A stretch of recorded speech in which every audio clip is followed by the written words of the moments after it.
Hello student, welcome to SSD Educational Classes and I am your instructor Kashish Mehra. Today we are going to study about top 6 schools and their contribution in management.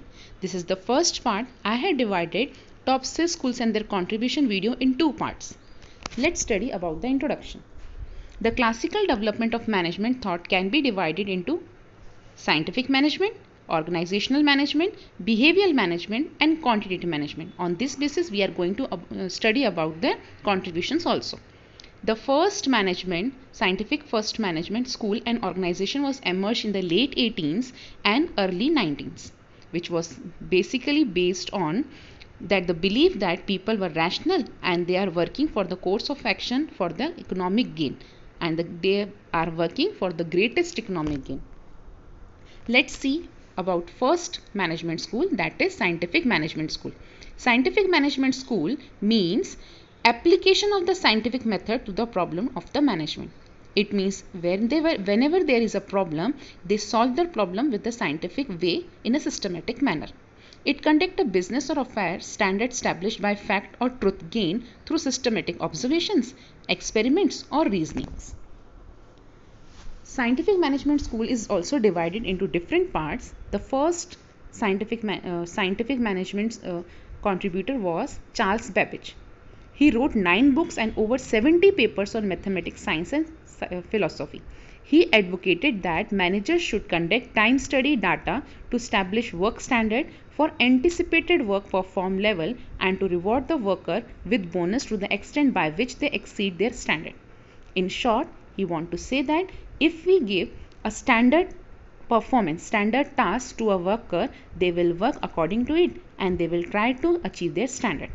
His best known book is on the economy of machinery and manufacture, was established in 1832. Next contributor was Frederick W. Taylor, F.W. Taylor. He is also known as the father of scientific management. Taylor's theory and ideas are given in his book, that is Principles of Scientific Management, which was published in 1911. Taylor gave the following principles of scientific management. He conducted that scientific management involve a complete mental revolution on the part of both worker and management. In short, he says that if there is mental revolution in the organization, the worker as well as employer can work easily. Next is Gantt. Gantt deceived an incentive system that gave worker a bonus for completing their job in less time than the allowed standard. In short, he says that if we are giving any task to a person or a worker and we are allowing them to do in a less time, and if they do in the less time than the standard time, they will be given bonus or any other incentives. His bonus system was similar to the modern gain sharing techniques, whereby employees are motivated to higher level of performance by the potential of sharing in the profit generated. If there is more profit, it will be distributed with the employees.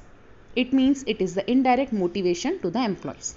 In doing so, Gantt explained the scope of scientific management to compasses the work of manager as well as that of operatives. Next is Frank and William. Their scientific motion scheme noted the relationship between types and frequencies of motion and the creation of work fatigue. In this, Frank wants to say that if we observe the employees how they are working, we can able to know that how they are working according to their motion, and according to that only we give them tasks. Identifying that unnecessary or unavocated motions were a waste of workers' energy. If they are doing frequency, the same work, their energy will be wasted. So they will be given only that task that is necessary. Unnecessary work will be eliminated. The gift methodology reduces the work fatigue and improve the workers' performance. Next is organizational school. Organizational schools of management placed emphasis on the development of management principle for managing complete organization. In this school, they are focusing on the overall management of the organization. And the first contributor was Henry Fayol. According to the Fayol, all manager tasks should be classified into the following 6 groups. Let's study about the 6 groups. First is technical, which is related to the production. Second is commercial, which is related to buying, selling and exchange. Third is financial, which is related with search for capital and for the optimum use of the resources. Fourth is security, which is based on the protection and the property of person they are working in the organizations. Fifth depends upon the accounting, which says about the recording of taking stock, cost, profit and liabilities, keeping balance sheet maintained and all the completing statistics. Next is managerial, commanding, coordination and controlling. It means they are the functions of management. Indirectly it is focused on the functions of management. Next contributor is Max Weber. He was a German sociologist.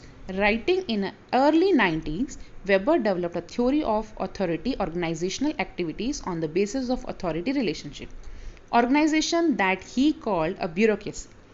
He has developed the bureaucracy schools and bureaucracy theory, a form of organization characterized by division of labor, a clearly defined hierarchy.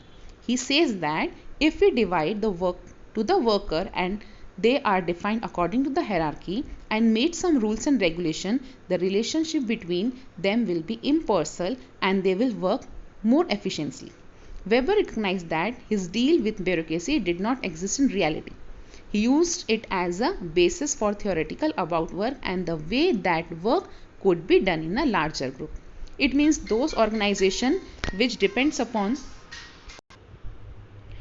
we can say that those organizations which are based on large scale, they can use the Max Weber theory. Next contributor is James D. Money and Alan C. Rayleigh. Their contribution to the some fundamental principles of organizations, and these principles are the considered principle, the scalar principle. It was considered to be a single base principle that actually encompasses the other two principles. It means considered principle is useful for other next two principles. They define coordination as the orderly arrangement of work, group, effort that provide unity of action in pursuit of common goal. In this principle, it is totally based or focused on that if we are doing each and every work in coordination, we can easily achieve our common goals. In the scalar principle, it was borrowed from the Froel works and was the device for grading duties in accordance with the amount of authority. In this principle, it shows that according to the authority, the duties is divided to the workers possessed at different organizational level. Next is functional principle. The functional designation is those unique difference in organization operation that the manager must perceive in order to effectively integrate and coordinate all the functions of organization. In short, in functional principle, it was focused that if we want to do all the functions of organization, all the activities should be integrated and coordinated.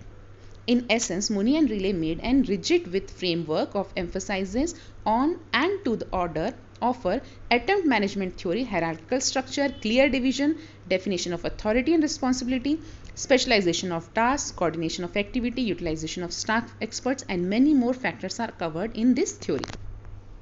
Next contributor was Chester Bernard.